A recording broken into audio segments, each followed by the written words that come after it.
శివుడి 10 ఆసక్తికరమైన విషయాల గురించి మనం ఈ వీడియోలో తెలుసుకుందాం. శివుడిని యోగేశ్వరుడు అంటారు ఎందుకు? శివుడు యోగులకు అధిపతి. ఆయన్ను ఆదియోగి అంటారు. ప్రపంచంలో మొదటి యోగి ఆయనే. యోగా శాస్త్రానికి మూలం ఆయనే. తిలకం కాదు, త్రిపుండ్రం. శివుడు ఎప్పుడూ 3 లైన్లు తిలకాన్ని ధరిస్తాడు. దీనిని త్రిపుండ్రం అంటారు. ఇది అహంకార, కామ, క్రోధ నాశనానికి చిహ్నం. గంగ శివుడి జడలో ఎందుకు ఉంది? భూమిని కాపాడటానికి గంగను తన జటల్లోకి ఆహ్వానించి మెల్లిగా విడిచాడు. అందుకే గంగ తన తలపై ఉంటుంది. నీలకంఠుడు ఎలా అయ్యాడు? పాల సముద్ర మథన సమయంలో వచ్చిన హాలాహల విషాన్ని శివుడు మింగాడు. ఆ విషం ఆయన్ను నీలంగా మార్చింది.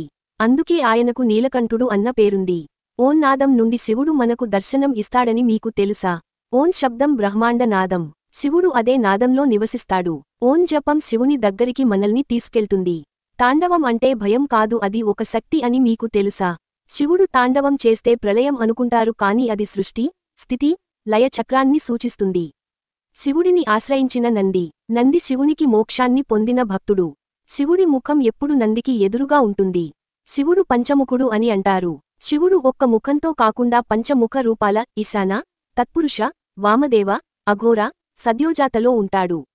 ఇవి 5 దిక్కుల ప్రతినిధులు. బిల్వదళం అంటే శివుడికి చాలా మక్కువ. బిల్వదళం, బిల్వపత్రం శివునికి అత్యంత ప్రియమైనది. ఒక్క బిల్వదళంతో పూజ చేస్తే 1,000 పుష్పాల పూజ ఫలితము అంటారు. శివుడు సమతా స్వరూపి అని మీకు తెలుసా? శివుడు భూతకాలం, భవిష్యత్, వర్తమానం అన్నింటినీ సమంగా చూసే సమకాలుడైన దేవుడు. ఓం నమః శివాయ.